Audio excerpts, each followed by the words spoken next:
Welcome. Let's get started. The first step is to navigate to your Bit integration dashboard. Click on Create Integration, and choose Bitform as the trigger. Then select the specific form that you created with Bitform. Next, choose Freshdesk as the action. Now, enter your Freshdesk app domain and app API key here. Once the authorization is successful, click Next, and proceed to map the required fields for the integration.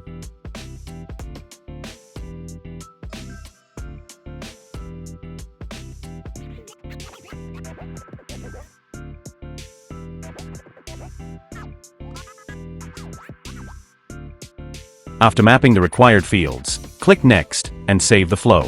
Step 2.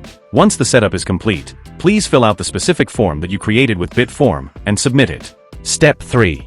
Now, open your Freshdesk dashboard and verify that the submitted information has been successfully received as expected. If the test is successful, your Bitform to Freshdesk automation is now live.